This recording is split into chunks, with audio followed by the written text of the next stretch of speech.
Vem girando de lá,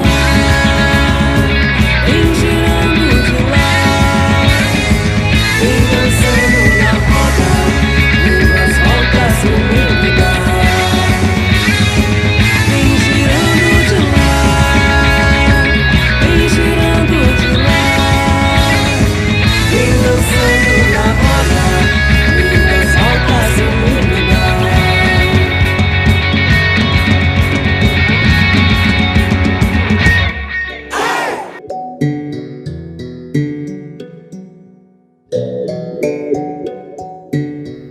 Infelizmente, né, os brasileiros não conhecem a história da África, nem dos descendentes africanos no Brasil.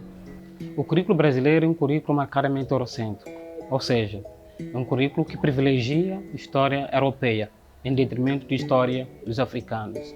Ou seja, a história dos africanos são relegados, como forma de fazer prevalecer a história europeia, para não lembrar esse passado que, aos olhos das elites, não é um passado bom. Mas sim ressaltar os valores europeus. Eu, como estudante de escola pública e mulher negra, eu acredito que a nossa história, a história do povo negro, ela não é contada como deveria ser.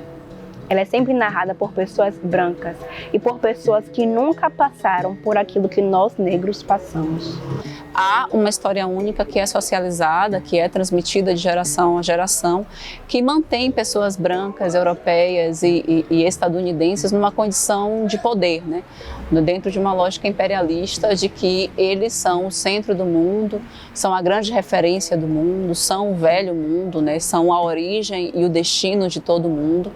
Então, a decolonialidade ela vai mostrar que outras existências elas estão também para construírem outras narrativas. Então, nós temos outras histórias, a gente não existe apenas a partir de uma única cosmopercepção. Nós temos outros modos de ser, de estar, de existir, de reproduzir a nossa existência no mundo e esses modos precisam ser trazidos para dentro da escola, essas narrativas, essas histórias, essas memórias que potencializam outras existências para além de corpos brancos e sua ancestralidade. Até porque nós estamos sempre buscando esse lugar de fala e a fala para nós, ela sempre foi com medida suprimida, Então, o povo negro consegue se adaptar, Vem lutando desde lá e não aceitar essa condição de escravizado. Nós podemos contar nossa verdadeira história, que eu chamo esta que nós estamos falando de recontar, seria a verdadeira história. Nós podemos desconstruir a que sofreu a lesão mental, certo? Para reconstruir e reescrever. A resistência é isso, A partir do momento que eu consigo, através do sistema de cotas, acessar a universidade pública, ler livros, conversar sobre autores que versam sobre essas questões de uma outra forma que não foi contada originalmente no nosso ensino básico, a gente começa a pensar diferente. Quando a gente pensa diferente, a gente começa a questionar o que o Estado faz conosco todos os dias. Nisso, para a gente enfrentar, a gente precisa formar educadores. Os educadores e as educadoras precisam ter essa compreensão. Os educadores e as educadoras, além de compreenderem que o racismo é um problema estrutural, precisa pensar no seguinte: essa história que eu acessei é uma história fidedigna? Ela é uma história dos meus ancestrais ou é apenas a história dos opressores? É apenas a história do colonizador, E uma vez feita esse questionamento, é correr atrás dessa história, correr atrás dessa narrativa outra, estudar, se formar para que os professores e professoras tenham instrumentalização para socializar esses conhecimentos na sala de aula.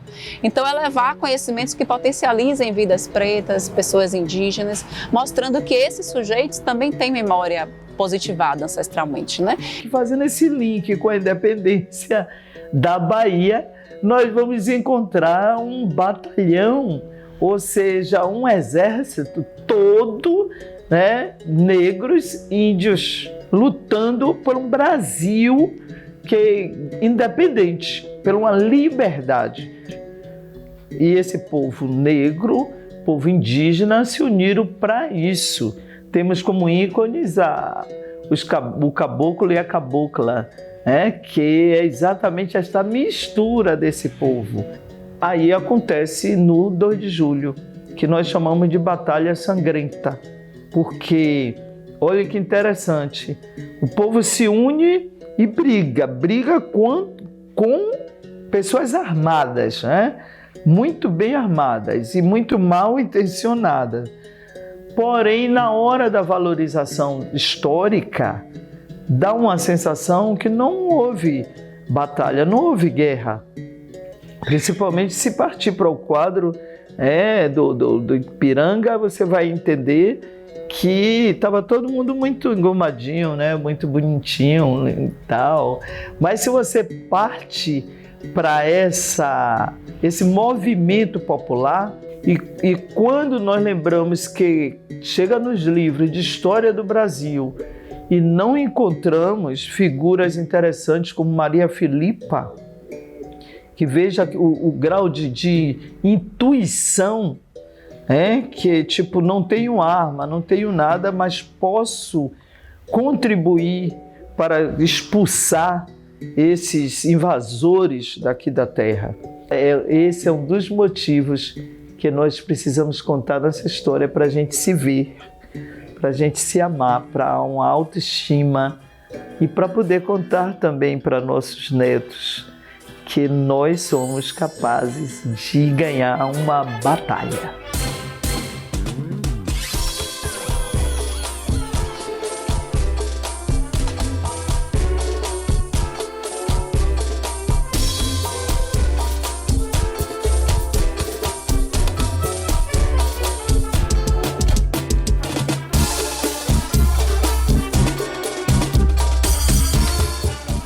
Se você tomar como referência da independência do Brasil o 7 de setembro, o Grito do Ipiranga, você reduz muito a complexidade desse processo histórico, Você resume a um grito, você resume a um herói, que é o Dom Pedro, Uma história muito diversa, uma história muito complexa, uma história muito profunda que foi esse processo de independência. E principalmente o protagonismo popular, porque é diferente você entender que a independência nasceu do grito de um príncipe, um herdeiro, portanto, da dinastia portuguesa, e você entender que a guerra nasceu de lutas populares, do engajamento das pessoas comuns, de mulheres, de homens, de índios, de pessoas negras, de pessoas mestiças, de ex-escravos, de libertos, de pobres livres. A independência ela foi feita exatamente pelos populares, Então, quando Madeira de Melo chega aqui com 2.500 soldados, a população da cidade de Salvador ela vai organizar uma resistência. E essa resistência vai ser no entorno da cidade. E a independência do Brasil tem essa marca, apesar do que depois essa marca foi muito apagada por esse grande quadro, Quem aqui não estudou em algum livro da escola que tinha lá aquela cena do Grito do Ipiranga, Dom Pedro em cima de um cavalo com a espada em riste. E gritando independência ou morte. Então, a primeira cena que vem na cabeça da gente é exatamente essa cena, que foi retratada para criar uma narrativa. Aquela é uma representação de uma independência pontual, de um ato, de um príncipe. Mas quando você vai estudar a independência, você vai perceber que ela foi algo muito mais complexo. E essa história da luta das pessoas comuns por um senso de liberdade, por um senso de justiça e por um desejo de um mundo mais justo e melhor. Tinha os escravizados, tinha todo um conjunto, todo um processo de vivência. Então todo mundo queria estar nessa vivência, todo mundo queria estar participando da luta. Então essa vivência popular do afro-indígena foi bastante compreensivo com os escravizados, com o terreiro, com católico, com portugueses que era contrário. E aí foi essa magia, eu digo essa magia com essa busca do sentimento dessa brasilidade do nosso Brasil. Então isso foi muito importante. O Dom Pedro, ele entrou em contato, na verdade, com a elite brasileira. A elite brasileira, é óbvio, também não queria essa recolonização e não queria deixar espaço também para uma revolta popular, né? Essa revolta popular, ela poderia desencadear no pior dos pesadelos para a elite brasileira daquela época, que seria o fim da escravidão. Tropas fiéis a Madeira de Melo, que respondia e obedecia a Lisboa, de um lado, e de outro lado tropas que não aceitavam que Madeira de Melo fosse o grande chefe militar da província, que foram se organizando a partir do começo de 1822 e que a partir daí foram se movimentando principalmente para as vilas do Recôncavo, e quando chega em junho de 22 formam um exército para cercar a cidade da Bahia.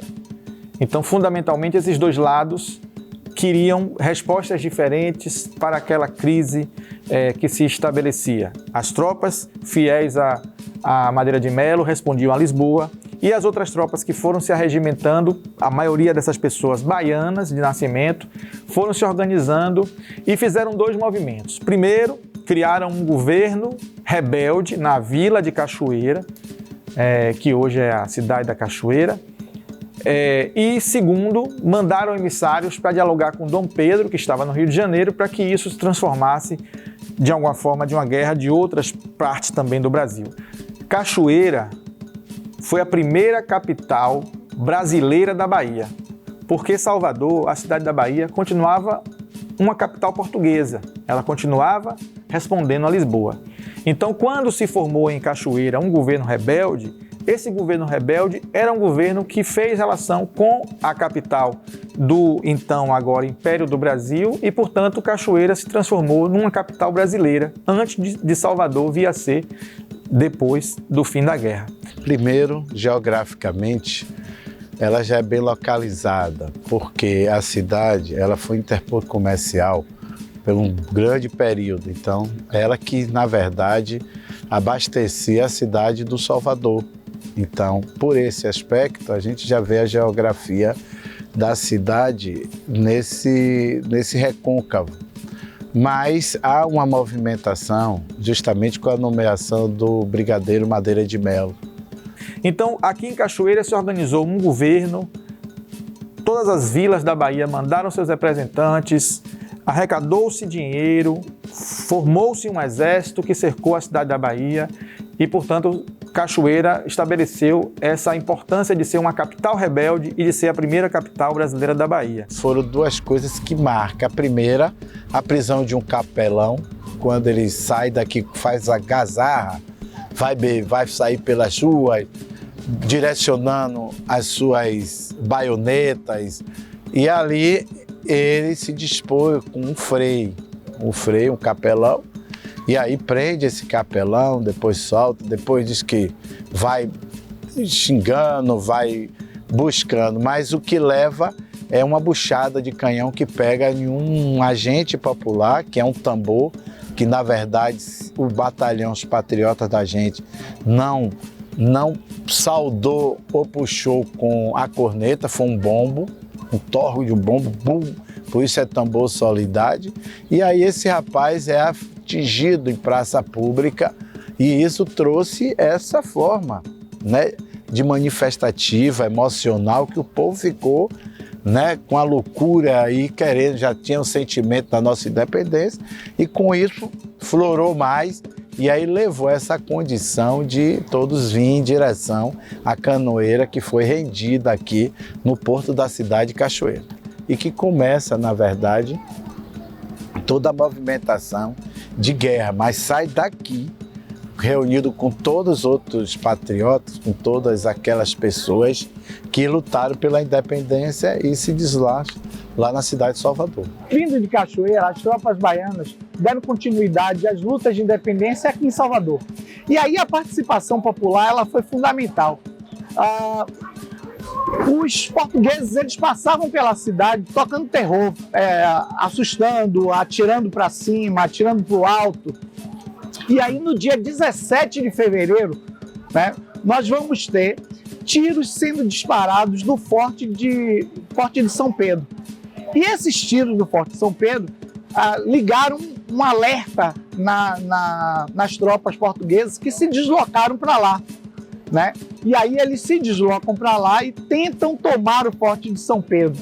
Lá no Forte de São Pedro, a partir do Forte de São Pedro, eles vão começar a caçar os rebeldes, né? Entrando em casas, entrando em templos religiosos. E é nesse episódio que a gente vai ter a morte, né, da Madre Superiora lá do Convento da Lapa, né, Joana Angélica, né? Ela que foi uma figura de resistência, ela estava ali, ela abrigava revoltosos, né? E ela se coloca à frente das tropas portuguesas, impedindo a entrada desses soldados no Convento da Lapa. Infelizmente ela foi morta, ela foi assassinada nessa porta e passa a ser a nossa primeira grande mártir ali da independência da Bahia. E em 7 de janeiro de 23, eles tentam tomar a ilha de Itaparica, numa tentativa de ter acesso a uma região produtora de farinha e de outros gêneros, e também uma tentativa de sufocar as tropas brasileiras que se organizavam a partir principalmente de Cachoeira, mas também de São Francisco do Conde e de Santo Amaro, né? Então essas duas batalhas que foram lutadas, né, por pessoas que estavam no exército e no caso de Itaparica também por pessoas comuns. É o caso das mulheres de Itaparica, é o caso das pessoas que socorreram ali as tropas que estavam de guarda na ilha e que impediram as tropas portuguesas de desembarcar em Itaparica em janeiro de 23. Quando eu descobri essa história, porque ela não tem nos livros, né? Maria Filipa vai lá com um grupo e ela era um mulherão, viu? E capoeirista. Então ela vai com um grupo e consegue seduzir esses homens, acreditando plenamente que elas estavam oferecendo o corpo, que até hoje isso se mantém, né? A ideia sempre de que a mulher negra está sempre se oferecendo, sempre a ideia de prostituição, sempre boa só para uma forma de pensamento e não para valorização. E aí ela vai lá e consegue atrair esses homens que chegam a tirar roupa e com a planta chamada cansanção, né? Que cansanção não é brincadeira, cansanção no corpo arde, coça, é uma confusão. E aí deram uma surra de cansanção nesses ordinários. Volta para sua terra! E assim eles fugiram de Itaparica, é como que ela dissesse assim, aqui quem manda somos nós. Então Maria Filipa passa a ser uma resistência negra, uma resistência popular, né? E ela é essa marca. Durante muito tempo, essa história de Maria Filipa ela ficou escondida, até porque não se tinha interesse de trazer para a história da independência do Brasil, da independência da Bahia, um personagem negro, né? A Batalha de Pirajá ela teve um papel definitivo aqui na independência da Bahia, porque foi a derradeira batalha, né? Então, nessa Batalha de Pirajá, o que é que aconteceu? As tropas portuguesas elas estavam realmente em vantagem, militarmente, de armas, de número de soldados. Então, as tropas portuguesas elas realmente teriam todas as condições para ganhar essa batalha, né? E as tropas fiéis a Dom Pedro que estavam aqui na Bahia, elas, na verdade, percebendo essa dificuldade, dão aquele comando de recuar, né? E é nessa batalha que acontece aquele episódio do Corneteiro Lopes, onde ele vai dar o toque de avançar e degolar, né? Ao dar esse toque de avançar e degolar, aí as tropas portuguesas acreditam que eles receberam reforços e que por isso eles poderiam estar caindo em uma armadilha. Então as tropas portuguesas resolvem, a partir daí, se retirar, bater em retirada, né? E aí eles vão embora. Com essas duas derrotas, Portugal se viu na obrigação de se retirar da cidade, uma vez que não chegavam reforços e eles também não conseguiam expandir a área que dominavam. Então, assim acabou a Guerra de Independência, com o Exército Brasileiro entrando na cidade da Bahia, já sem as tropas portuguesas, no 2 de julho de 1823. Eu vi a luta, eu tava lá. Eu vi a luta, eu tava lá. Dois guerreiros se pegando dentro do canavial. Eu vi a luta, eu tava lá. Eu vi a luta, eu tava lá. Dois guerreiros se pegando dentro do canavial. Então, 2 de julho traz essa marca de um momento de transição, né, no protagonismo popular, nas lutas por seus direitos, e a partir da independência fica uma expectativa, né, de que o povo pudesse participar da vida política, que pudesse opinar, que pudesse decidir e que pudesse ter o Estado trabalhando ao proveito, né, coletivo e não das poucas famílias que dominavam aquele cenário. O 2 de julho é importante para o povo negro pela valorização de participação, certo? É a maior, até hoje, é a maior manifestação popular que pode acontecer. Eu sempre admiro o desfile do 2 de julho, porque o povo vai para a rua sem medo, certo? Quem quer desfilar no 2 de julho que não se misture com o povo, não venha para o 2 de julho. E a figura do caboclo? A figura do caboclo, ela entra onde? A figura do caboclo, bem provavelmente, ela entra na história da independência da Bahia, ela entra pós-independência, né? Quando quiseram homenagear os índios que lutaram durante o processo de independência. Eu acredito que o caboclo e a cabocla são representações do meu eu, né? Do movimento que eu faço para estar aqui, do movimento que eu tenho que fazer para conduzir aquelas estátuas, né? Para levar esse povo, né? Fazer com que essas pessoas cantem o hino da independência, mas não como a sociedade vigente da época queria, né?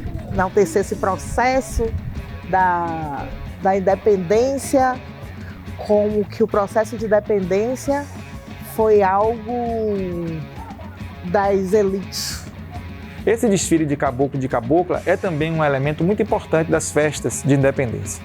Em 7 de janeiro há desfiles de caboclo, em Itaparica, há desfiles de caboclo em outras cidades, como Santo Amaro, como Itacaré, como Caetité, marcando, né, com os caboclos e as caboclas, essa participação popular. Isso dá um certo orgulho, porque mesmo a gente não conseguindo a independência que sonhamos, como sonhamos com a democracia, como sonhamos com a felicidade de viver e viver bem, mas avançamos, certo? Qualquer história ela é de avanço, nem que ela dê passos lentos, mas está avançando.